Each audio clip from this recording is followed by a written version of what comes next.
Thank you, Dan. Welcome. Allow me to first introduce the panel and then to sort of figure out what we're going to be talking about. With me on stage are Mr. Dariusz Kudzia from Dassault Systèmes, Mr. Filip Granek from XTPL, Mr. Piotr Ciski from Sage, and Mr. Kostrzewa from the Polish Development Bank, Polityka. We had this conversation, and I think what we're going to try to do during this panel is to figure out what Business 4.0 means, because I think there's so many terms and so many phenomena that we're trying to name, understand, and to figure out where they're going to take us. So I think what we're going to do is talk about how you and your businesses are doing, how we're helping, how you're helping other businesses weather the digital revolution or the industrial renaissance that we're witnessing. And in the process, we're going to try to figure out and define what Business 4.0 is. So maybe kicking off with Mr. Kudzia, I'd like to ask you, how are you engaged in this process? Please. So all of these disruptive ideas you mentioned to get a lot of attention at my company at Dassault Systèmes. Maybe a short note, we are second largest European software company. For the last 30 years, we've been helping engineers around the world to create better products. Many of these products you can see around you, for example, majority of the cars you can see on the streets have been developed with our software. And now we see our customers facing challenges related to fourth industrial revolution. Practically, this means that product life cycles are shorter and shorter. Customers need to respond to consumer demanding more personalized products. And then how we, as Dassault Systèmes, how do we help them to stay competitive?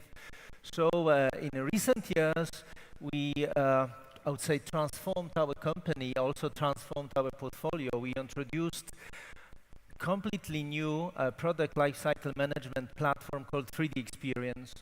We expanded the scope of our offering to cover manufacturing supply chain to help companies better integrate their design and manufacturing processes. We finally moved all our offering to the cloud. And recently in February, we launched a 3D Experience Marketplace. I would say shortly a kind of Amazon for engineers. It's an online platform with the intention to help engineering and manufacturing companies collaborate, for example, on 3D printing technologies to find quickly expertise and to mutually benefit from that. Our 3D Experience platform, which I mentioned we believe is a revolutionary, it's a state-of-the-art software for design, engineering, and simulation of products. And also manufacturing processes required to deliver these products to the market.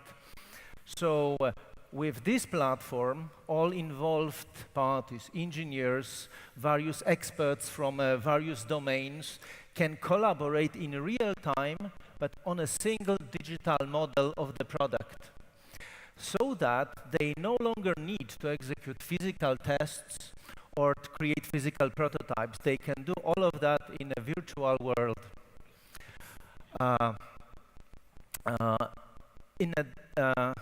From what we've seen also is that market positively received recently our offering, and last year we started digital transformation for manufacturing with Boeing, that was here on stage, or with Scania in Northern Europe. I also would like to say a few words about cloud, because this is important for small and medium businesses. This makes this very advanced technology affordable. And here I would like to mention a case of a small family-owned company, BRM Areo, from Czech Republic, that makes ultralight sport airplanes. And they decided to use our platform to benefit from advanced surface modeling capabilities, which are important for the industry, but on the other hand, to avoid complexities of upfront investment, installation of IT infrastructure. And they also wanted to start using our software very quickly. We run similar projects in Poland, for example, with Nowy Styl Group, that is based here in Krakow. Okay, one additional question to the 3D experience platform. Can anybody sign up, and where's the money in that? How do you make money off that? Excuse, could you repeat Yeah, that? the 3D experience platform. Yes. Can anybody sign up? Yes. And how do you make money off that? We have special program for startups. Okay. So you can sign up and we will help you to go through that process. Okay. Okay, moving on. Mr. Ciski, you at Sage are helping companies transform their internal processes. So how's that coming along? So when we are talking today about, sort of industry 4.0, businesses 4.0, we are talking very much about the digitalization process. But just to be honest, we need to look about where we are. If we take example of Poland, Eurostat is making some statistics and measuring how quickly economies move into the digital. Unfortunately, if we take Poland, the digitalization index, the social digitalization index, is one of the lowest in Europe. So we are, if we take into account, 24 European countries, we are on the number 21. So we still have a huge gap in order just to catch up. And I think the most important thing is that how these innovations we are talking today are sort of diffused into the economy. Because small and mid-sized companies, these are the essence of the economy. They have to learn how to digitalize, how to use the software which is available today in order just to be more efficient, and also have capacity inside the organization to adopt these technology changes. So I would say the one thing is the technology, and we have to continue just to pursue, extend the barriers. We see what's going on with the software. It changes the paradigm, how we communicate with the software. We can communicate our own language, for example, So this changes a lot. But on the other hand, we have to teach people, teach organization how to benefit from this. I would say behind the technology, there is also the social change.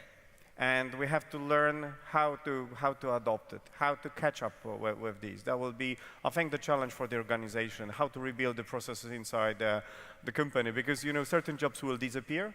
There will be new jobs. There will be new skills which will be needed, We are a software company, but on the other hand, we focus very much not only about technology, not only about, buying startups. Just to give you an example, the Sage spent $1 billion US on acquisitions. We bought 54 companies over last 20 years in order just to, bring these innovation to small and mid-sized companies.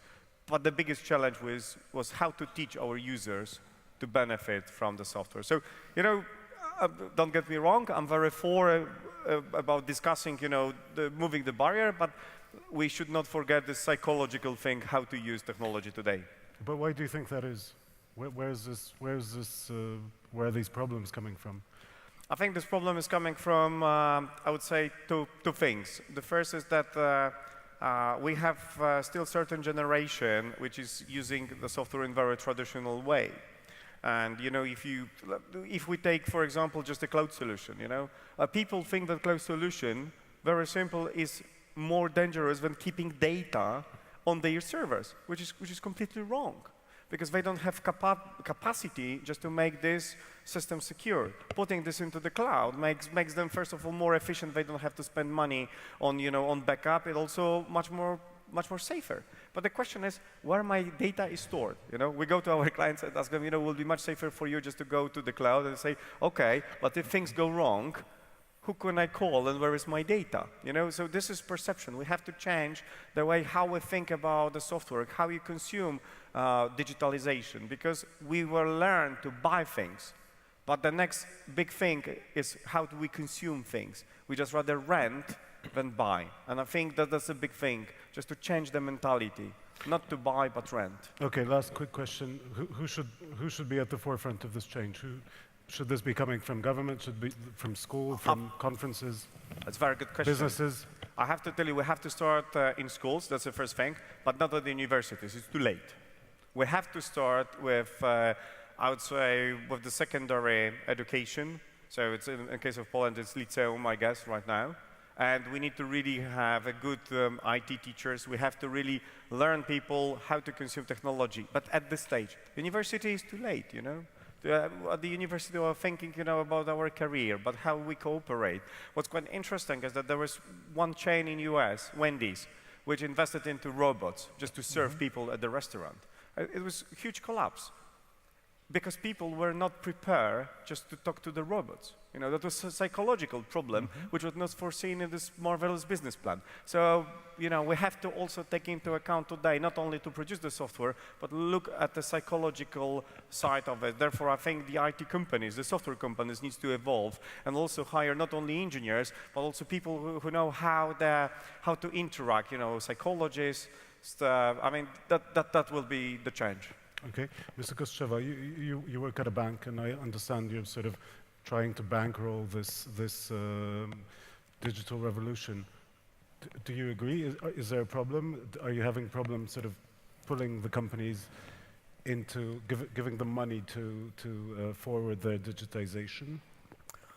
Yeah, I think I agree, and maybe the easy answer for your previous question, what is business 4.0 is for us, easy answer is that any business but bankable. So what we do care is company standing, company development, as we are the development bank, and perspective for the impact that the technology that is implemented really gives to the business. And the true in the story is that we sometimes we talk to companies which are about the implementation, but not necessarily about the implementation of technology to the business. The technology or the changes in the company are not necessarily well enough driven into the company strategy. This is basically the problem, and when not, the bankability is questionable. Maybe it should be also financial institutions. Maybe this is an incentive. I'm sorry for the sort of neoliberal sort of talk, but maybe it's about financial incentives, and it's about banks, so also state-owned banks, to sort of pull businesses into this revolution. Do you see yourself as in an educational role? Yes, absolutely, and but I would say that this is much more broad problem than just financing. The education is very basic. I do agree. Issue resulting in the kind of problem we face, and I think many financial institutions face that. We tend to say there is quite a lot of money on the market, but not necessarily interesting, not solutions, but businesses based on the solution. So education is simply must have to be able to go through academia and research and development to finally release not only new products, but new business models, new businesses, new financing, serving the development of the country, not necessarily just the finance. Okay, thank you. Mr. Granek, you're sort of a company that is built on a technology, if I understand what you're doing correctly. And I understand that most of your business is abroad. It's not in Poland, it's mainly abroad. So my question would be, how is the technology, how is it being a sort of, or maybe a Polish unicorn in the future? How is that working for you? And do you feel that being on the forefront of this digital revolution, being a Polish company, but working mainly abroad, does this allow you to, first of all, to grow and to thrive? And second of all, do you imagine yourself being an example for other Polish companies and taking them, sort of pulling them into this revolution? So basically, we see that disruption, new technologies, this is written very strongly in our DNA. We are a young, ambitious, hungry company that is aiming to push breakthrough and disruptive technology to the global market. So if it's not in our DNA, if it's not in our core, then we have a problem. So this is the first statement, is that we see that we have to be the enablers that provide technology to the larger organizations, to successful organizations that can, by using technology like ours, improve their products, push their limits, and open new markets. We have developed technology for printing of materials, maybe very brief introduction to what we do, and we all have printers in our offices, we print documents, and what we do, we enable printing of materials with extremely fine resolution. You can print structures that are hundreds times thinner than the width of the human hair. So if you can print with such a high precision materials that can be electrically conductive, that can emit light, that can enable optoelectronic devices to be produced in a cheap way, in a way that you today print books or newspapers, maybe in the future you will be able to print also other more advanced structures, and we are already in the collaboration with partners in the semiconductor industry in Silicon Valley, in display industry in China, and now talking to this issue of the global aspiration, the global appetite that we have, is that first thing is that I think Poland is a great base today for such ambitious projects. We have enormous concentration of talents, especially in material sciences, in technology area that is interesting actually to us. There are not so many large organizations fighting for these talents aggressively yet. As, for example, in Silicon Valley, to get an engineer of very high qualities, you would pay a fortune and still have a problem to find him. We have that in Poland. We have an excellent research and development infrastructure built in the last years, mostly during to the European funds. We can use it, we can tap to it. There is some public money available to leverage our activities and, let's say, minimize the risks of the development to the investors, to the company owners. But we do have talents that have already strong interface to global communities. A lot of Polish engineers and scientists were successful abroad. Some of them decided to come back.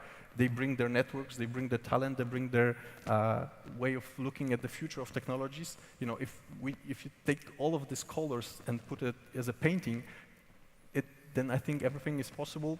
And I think we all look for these unicorns, these role models that can be copied, that can be inspiring to push the next generations to follow, and I think to really have a strong change of the technology and business scene in Poland, where there is, I strongly believe, room for newcomers, for crazy enough people to push these ambitious goals and play a role in this digital revolution. Okay, so the title of this panel, which sort of we didn't really go into, is Tips for Building Your Digital Enterprise. So I'd like you, if you have a tip or an idea or something that you could say, how do you, two ideas, how do you build an organization built on disruption? Mr. Granek, this is you. It has to be you. No problem. How do you build an organization that has disruption in its DNA? Yeah. So in our field, it's really important to melt different competences, different core technologies together that are historically not trained to work together. And I guess this is similar for other industries. So first, establish communication, establish trust between different experts. You know, give them room to openly exchange thoughts, to fight for the best idea to win. And then start to work on getting them enough resources and enough room to think about big goals so that, you know, they can achieve it. So I focus on mixture of talents, mixture of views on the specific problem, and then you know, find the resources to help them achieve the ambitious goals. I think this is our recipe. Okay, so Mr. Kostrzewa, do you have a tip? Where should they be looking for these resources? Okay. We are probably, as a development bank, servicing mostly industrial clients, meaning big firms, big corporates. We are not probably in the very first frontier of digital transformation. However, just for a record, we do have digitalized processes, but I would say to any possible extent, but the limit is Zofia met previously. So I do hope that on some level of advanced assessment of bankability, profitability, whatever, we still need people, because this business about meeting people, about assessing ideas and attracting ideas that could be implemented into the business. So this is probably the key point in our case, but I would say we try to look at the world and the opportunities in the business in a more structured manner than before. We implement kind of sectoral perspectives, and good thing is that one of them, beside sectors traditional like production, mining, infrastructure, is innovation itself. So we do care about innovation. We do want to support Polish business, Polish companies in the implementation of high technologies. Gentlemen, do you have a tip? So I would add to my colleague, not only mix interdisciplinary teams, but give them some room for failure, so that they are not afraid to experiment. Because only if they are not afraid to experiment, try and fail, they will, only in that environment, they will have more brave ideas, and they will really benefit from the technology. That would be my idea. Okay, brilliant. So I don't want to repeat what was said before, because I fully agree. There's also one other concept which is important when it comes to innovation, the true innovation, is incentive model at the company. So I strongly believe that in order just to really work on the sort of a breakthrough thing, we have to build incentive model for our people, that they can really benefit from this, that they really think that they did something great for the company. Otherwise, they would look around and maybe create their own company. So they have to feel that it's their company, they are fairly rewarded, and they can give their, intelligence, heart in order just to make something big, so really disruptive. Okay, thank you very much. So we need to mix and match, we need to incentivize, we need to fail, and we need to try again. And I think these are the tips that we're going to leave you with. Thank you very much. Thank you.